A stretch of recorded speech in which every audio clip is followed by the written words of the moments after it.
अस्सलाम वालेकुम dear student, dear subscriber and my dear friend and my dear colleagues. मैं फिर से आपकी खिदमत में हाज़िर हुआ हूँ। वंस अगेन आपकी खिदमत में हाज़िर हुआ हूँ। मुझसे पहले 4 लेक्चर सर वहाब ख़ान साहब ने आपको बड़े अच्छे अंदाज़ में, बड़े मीठे अंदाज़ में और बड़े हाईली नॉलेजेबल लेक्चर्स प्रोवाइड किए।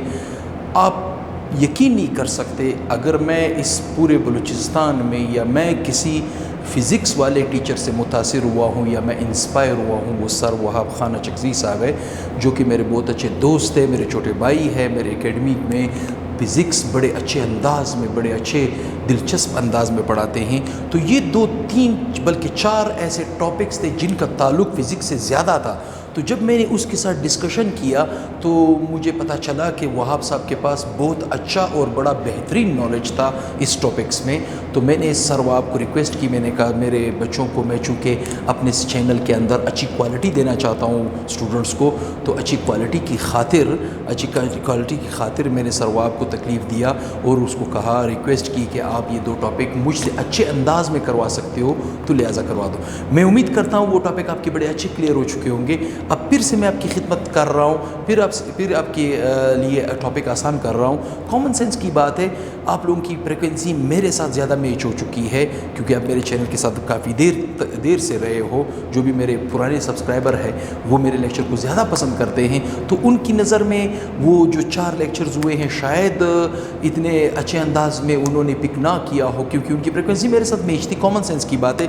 लेकिन अगर वो उन लेक्चर को दोबारा बार बार देखेंगे तो मैं समझता हूँ कि उनके लेक्चर्स काफ़ी मतलब उनका पॉइंट काफ़ी अच्छा क्लियर हो सकता है। वो आप साहब ने बहुत अच्छी मेहनत की, बहुत अच्छे लेक्चर्स प्रेजेंट किए। अब बहुत आसान टॉपिक है, दिलचस्प टॉपिक है, छोटे छोटे टॉपिक है। टॉपिक क्या है? Calculation of energy difference. ठीक है, difference in hydrogen atoms, hydrogen atom के अंदर। अब आपको वहाब साहब ने मुझसे पहले जो लेक्चर आप में से बहुत से स्टूडेंट ने देखा होगा, वो लेक्चर, उसमें जब हमने एनर्जी किसी ऑर्बिट में, जब इलेक्ट्रॉन मूव कर रहा था तो उस ऑर्बिट की एनर्जी निकालने के लिए इक्वेशन हम डिराइव कर चुके थे। जस्ट मैं आपको वो इक्वेशन बता दूं। खैर वो इक्वेशन बाद में, पहले हम इस एनर्जी डिफरेंस को समझते हैं। ठीक, ये देखें, डेल्टा ई का मतलब क्या है? Change in energy. और आपको पता होना चाहिए कि जब कभी हम चेंज की बात करते हैं तो हम फाइनल से इनिशियल को निकालते हैं। किसको निकालते हैं? फाइनल से इनिशियल को। मतलब हम क्या करेंगे? E2 से E1 को निकालेंगे। ठीक, E2 से E1 से। E2 का मतलब क्या है? Final state. E1 का मतलब क्या है? Initial state. मतलब ये जो E2 है, इस E2 का मतलब क्या है? Final energy. ठीक, फाइनल एनर्जी। और इस E1 का मतलब क्या है? Initial energy. ठीक, मतलब जब कभी हम एनर्जी का डिफरेंस निकालते हैं तो उसके लिए हम इक्वेशन क्या शो करते हैं? हम अक्सर फाइनल स्टेट से इनिशियल स्टेट को सब्सट्रैक्ट करने की कोशिश करते हैं। ठीक, हमारे पास इक्वेशन एक्चुअली ये है। ठीक, अगर आपको ये आपने इससे पहले जो लेक्चर देखा होगा वहाब साहब का, उसमें वहाब साहब ने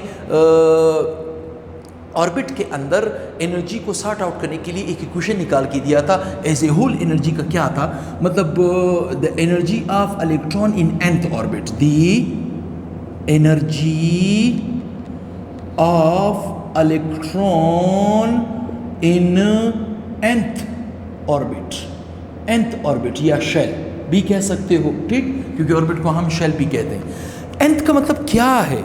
nth का मतलब ये है, nth ऑर्बिट का मतलब क्या है? nth ऑर्बिट का मतलब ये है कि वो n1 हो सकता है, n2 हो सकता है, n3 हो सकता है, n4 हो सकता है और n इन्फिनिटी तक मूव कर सकता है। ठीक, मतलब n1 हो सकता है, n2 हो सकता है, n3 हो सकता है, n4 हो सकता है, n5 हो सकता है। ये चीज़ आपके जहन में हो। फ़र्ज़ करें मैं कोई एटम, फ़र्ज़ करें मैं हाइड्रोजन का एटम लेता हूँ, या बचपन से पढ़ते आ रहे हो कि हाइड्रोजन एटम के पास एक ही शेल है। ठीक, एक ही शेल है। शेल बाउंड्री वॉल नहीं है, इलेक्ट्रॉन उसमें एक है तो हम अक्सर उसको नज़दीक वाले शेल में रिप्रेजेंट करते हैं। इट डजंट मीन वो हायर शेल में भी जा सकता है। मतलब कहने का मतलब क्या है कि पहला शेल, ये दूसरा, ये तीसरा, ये चौथा, ये पांचवा, ये चीज़ आपके जहन में हो। ठीक, पहले शेल को हम n1 कहते हैं, दूसरे को n2 कहते हैं, तीसरे को n3, n4, n5, इस तरह के नाम देते हैं शेल को। ठीक, n का मतलब क्या है? Orbit, shell. ठीक, और अगर एक इलेक्ट्रॉन N1 में घूम रहा है तो उसकी एनर्जी क्या होगी E1, अगर दूसरे में घूम रहा है E2, E3, क्या चीज E3, E4 और E5, ठीक। मतलब अगर एक इलेक्ट्रॉन N1 में घूम रहा है तो उसकी एनर्जी E1 होगी, अगर दूसरे में घूम रहा है E2 होगी, अगर तीसरे में घूम रहा है E4 होगी। कहने का क्या मतलब है, हम यहाँ पे energy of electron in nth orbit की डिस्कशन कर रहे हैं, जो कि डिराइव कर चुका है वो आप साहब इससे पहले लेक्चर में। वो क्या था देखिए, En बराबर है -k multiply by z² divided by n²। ये इक्वेशन क्या है, ये इक्वेशन है energy of electron in nth orbit, क्योंकि यहाँ पे मैंने यहाँ पे E के नीचे क्या लिखा है n, मतलब ये En E1 भी हो सकता है, E2 भी हो सकता है, E3 भी हो सकता है, E4 भी हो सकता है, ठीक।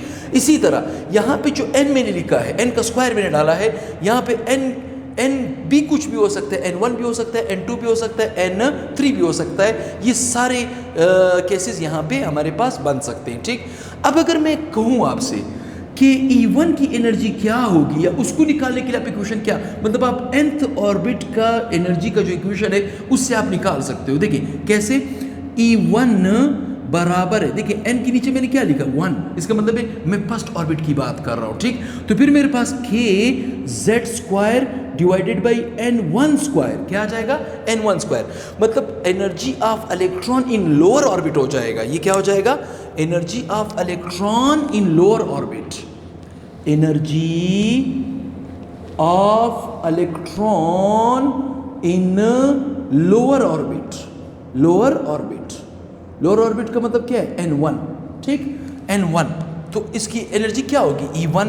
इसी तरह energy of electron in higher orbit क्या होगा, देखिए मैं यहाँ पे लिख रहा हूँ E2, देखिए n की जगह वैल्यू में क्या पुट कर रहा हूँ 2, तो यहाँ पे आ जाएगा -k, ठीक है, z² डिवाइडेड बाई n2², क्या आ जाएगा n2²। अब ये जो इक्वेशन निकला है ये क्या शो कर रहा है, ये energy of electron in higher orbit show कर रहा है, energy of electron in higher orbit show कर रहा है, हायर ऑर्बिट शो कर रहा है, या हायर ऑर्बिट या हायर शेल शो कर रहा है, ठीक। अब कॉमन सेंस की बात है, हमारे पास एक्चुअली एनर्जी डिफरेंस का ये इक्वेशन है, ठीक। तो क्या आप मुझे ये बताएं कि क्या मैं E2 की वैल्यू यहाँ पे पुट कर सकता हूँ, बिल्कुल कर सकता हूँ। E1 की वैल्यू मैं यहाँ पे पुट कर सकता हूँ, बिल्कुल कर सकता हूँ। तो मैं यहाँ पे क्या लिखूंगा, by putting the value of equation number, ठीक है। चलिए मैं इसको इक्वेशन कर देता हूँ, इस तरह कर देता हूँ, मैं इसको इक्वेशन 1 कर देता हूँ, ठीक, इसको मैं इक्वेशन 2 कर देता हूं, इसको मैं इक्वेशन 3 कर देता हूं। तो मैं यहां पे क्या लिख सकता हूं, by putting the value of equation number 2 and 3 into equation number 1। अगर मैं 1 में पुट कर दूं, ठीक, इक्वेशन 2 वाली इक्वेशन 3 वाली वैल्यू को मैं कहां पे पुट कर दूं, इक्वेशन 1 में, देन वी गेट हम हासिल कर सकते हैं, क्या हासिल कर सकते हैं। अब आते हैं यहाँ पे, ठीक, इक्वेशन क्या था, देखिए इक्वेशन हमारे पास था डेल्टा E बराबर है, ठीक, डेल्टा E बराबर है E2 का। E2 की इक्वेशन में क्या लिखूंगा, E2 का इक्वेशन लिखूंगा -k, क्या लिखूंगा -k into z² divided by n2², ठीक है, n2², ठीक। यहां तक समझ आ रहा है, ये है हमारे पास E2, ठीक। अब E1 में लिख लूंगा, ठीक, E1 में लिखूंगा, यहां पे मैं लिख रहा हूं E1, ठीक। अच्छा, E2 और E1 के बीच साइन क्या है, माइनस, तो मैं यहां पे माइनस का साइन डाल रहा हूं, ठीक। ये देखिए माइनस का साइन मैंने डाल दिया, ठीक। माइनस का साइन डालने के बाद मैं यहां पे इक्वेशन 1 की वैल्यू पुट करूंगा, -k z² divided by n1², equation ये बन जाएगा। कॉमन सेंस की बात है, छोटा मोटा मैथमेटिक्स इसमें इन्वॉल्व होगा, ठीक है। माइनस मल्टीप्लाई होकर क्या हो जाएगा, प्लस, तो आपके पास क्या बन जाएगा, -k z² divided by n2², minus आपके पास क्या बन जाएगा, प्लस, माइनस आपके पास क्या बन जाएगा, प्लस, ठीक है। और फिर आ जाएगा k into Z square divided by n1 square, ठीक। इक्वेशन ये शेप अडॉप्ट कर जाएगा। अब सोचने की बात है, देखिए एनर्जी डिफरेंस, असल में एनर्जी डिफरेंस का हमारे पास फार्मूला क्या आता है, डेल्टा E बराबर है E2 माइनस E1। मतलब कहने का मतलब ये है कि फाइनल से हम क्या निकालना चाहते थे, इनिशियल। यहाँ पे फाइनल हमारे पास माइनस में वैल्यू आ रही है और यहाँ पे इनिशियल हमारे पास प्लस में आ रही है, तो इट इज़ इम्पॉसिबल। हमें क्या करना होगा, इस इक्वेशन को रीअरेंज करना होगा बाई रीअरेंजिंग देम, ठीक। कैसे रीअरेंज, इस इक्वेशन को यहां पे ले आओ, ट्विस्ट कर दो, इस इक्वेशन को यहां पे ले आओ, इस इक्वेशन को यहां पे ले आओ, तो क्या बनेगा इक्वेशन, एनर्जी डिफरेंस का आपके पास निकल आएगा, ठीक। क्योंकि फाइनल एनर्जी हमेशा ज्यादा होती है, इनिशियल एनर्जी क्या होती है, कम।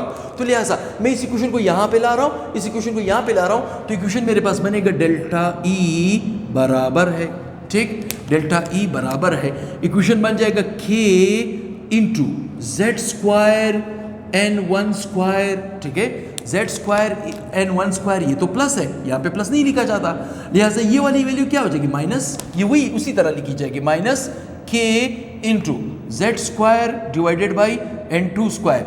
इक्वेशन ये बन जाएगा, ठीक। कॉमन सेंस की बात है, छोटा छोटा मैथमेटिक्स इन्वॉल्व हो जाएगा, ठीक।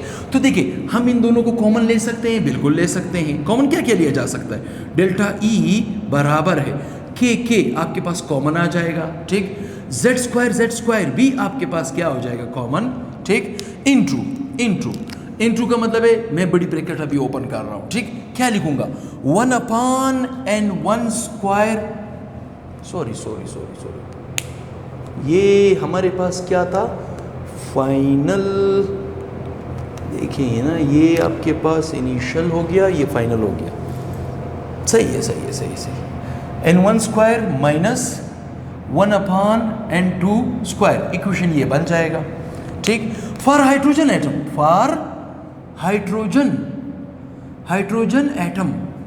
वी नो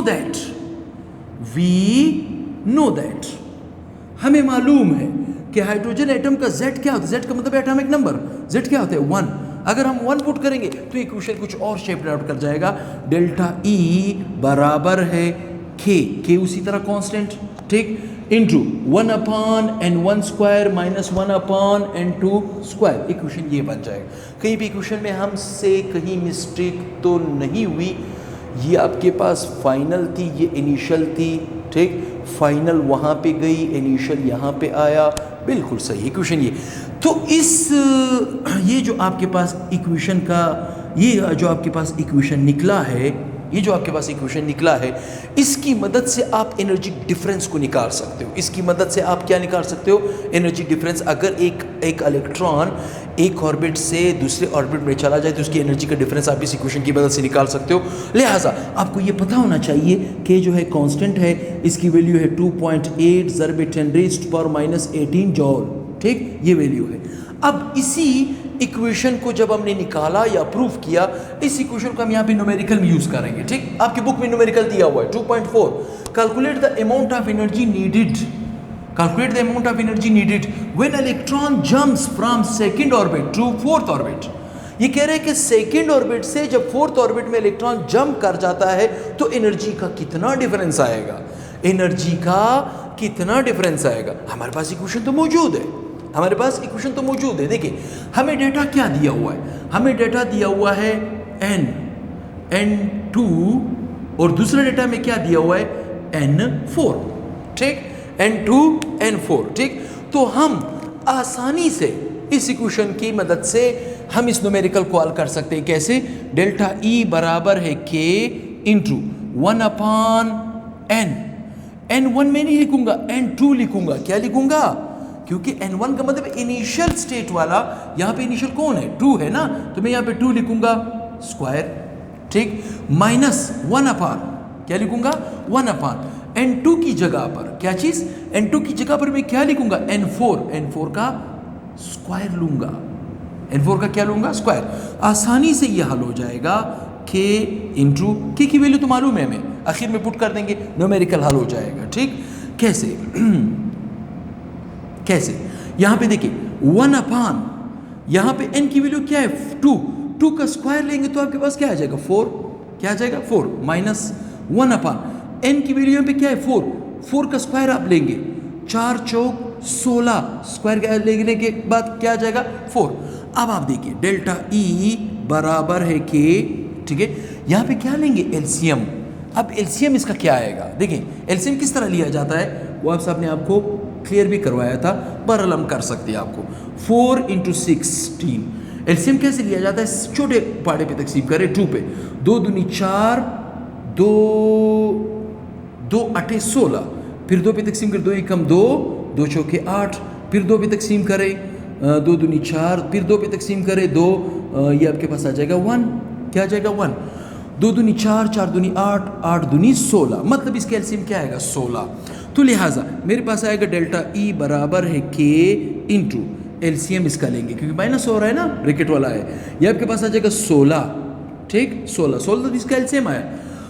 16 को क्या करेंगे, 16 को 4 के साथ 4 पे तकसीम करेंगे, 4 चौक 16, 4 चौक 16, आंसर क्या है 4, 4 को इस 1 के साथ मल्टीप्लाई किया जाएगा, आंसर क्या आएगा 4, तो आपके पास आ जाएगा 4 माइनस। ठीक, यहाँ पे 16 है तो क्या करेंगे हम, 16 को 16 पे तकसीम 16 एकम 16, आंसर क्या आएगा 1, 1 को 1 से मल्टीप्लाई करेंगे तो आंसर क्या आएगा 1, तो आपके पास आ जाएगा 1, तो आपके पास आ जाएगा डेल्टा E बराबर है k की वैल्यू पुट कर देंगे, कोई इशू नहीं है। 4 में से 4 में से 1 गया 3, तकसीम है 16। ठीक, फिर आपके पास आ जाएगा डेल्टा E बराबर है k, डेल्टा E बराबर है k इंटू। ठीक, अभी हम क्या करेंगे, हम कैलकुलेटर की मदद लेंगे, 3 को हम तकसीम करेंगे 16 पे, ये 3 को हम तकसीम करेंगे 16 पे, ये आपके पास आ जाएगा 0.1875। के की वैल्यू पुट कर दे, के की वैल्यू क्या आती, डेल्टा E बराबर है, ठीक है, के की वैल्यू थी 2.8 ज़रब 10⁻⁻18 जॉल इंटू, ठीक है 0.1875। ठीक, इन दोनों वेरिएबल्स को मल्टीप्लाई करो एक दूसरे के साथ। ठीक, इन दोनों वेरिएबल्स को क्या करो, मल्टीप्लाई करो एक दूसरे के साथ। वेरिएबल्स क्या थे, वेरिएबल्स थे 0.1875 मल्टीप्लाई बाई 2.8, ये आपके पास आ जाएगा 2.8, ये आपके पास आ जाएगा 0.525 मल्टीप्लाई बाई 10⁻⁻18 जॉल। ठीक, ये आपके पास डेल्टा H एनर्जी डिफरेंस आपके पास निकल आएगा। ठीक, हाँ एक और काम कर सकते हो, इस डिसिमल को आप यहाँ पे इधर ले आओ तो आपके पास वैल्यू क्या बनेगी, 1 मिनट में इधर जगह बना लेता हूँ, इस जगह पे मैं जगह बना लेता हूँ ताकि ये न्यूमेरिकल भी साथ साथ आपका इस टॉपिक के साथ क्लियर हो जाए। ठीक, अच्छा इन दोनों को जब एक डिसिमल को आप यहाँ पे लाओगे तो डेल्टा E बराबर है 5.25 ज़रब 10⁻⁻19 जॉल एनर्जी का डिफरेंस आएगा। ठीक, ये आपका आंसर हो जाएगा। तो उम्मीद करता हूँ ये टॉपिक आपका क्लियर हो चुका है, और किसी ने स्क्रीनशॉट लेना हो तो वो ले सकता है, एनर्जी डिफरेंस और साथ में उसका न्यूमेरिकल्स भी आपका क्लियर हो चुका है। अब बहुत ही जल्द मैं दूसरे लेक्चर के साथ हाजिर होऊंगा, वहाँ पे मैं कैलकुलेट आपको करके दूंगा फ्रिक्वेंसी और वेव नंबर ऑफ इलेक्ट्रॉन्स, ठीक, इन nth ऑर्बिट जो बोहर ने हमें निकाल के दिया था। ठीक, काइंडली मेरे चैनल के साथ रहिए, ऊपर क्वेटा साइंस एकेडमी लिखा हुआ है, इसको सर्च ऑप्शन पे लिखिए, इसे सब्सक्राइब भी करें, बेल आइकन भी दबाएं, ऑल बेल आइकन दबाएं ताकि हमें हर दूसरे दिन या हर तीसरे दिन आपको शाम को 7 बजे या 7:30 बजे या 8 बजे आपको प्रॉपर वे से नया नया लेक्चर मिलता जाएगा। सेकेंड ईयर का साथ में फर्स्ट ईयर का लेक्चर मिलता जाएगा, और इन्जॉय करते जाएँ। दुआओं में मुझे याद रखें, अच्छे अच्छे कमेंट्स दिया करें, लाइक्स वगैरह दिया करें। ठीक है, अल्लाह हाफिज़।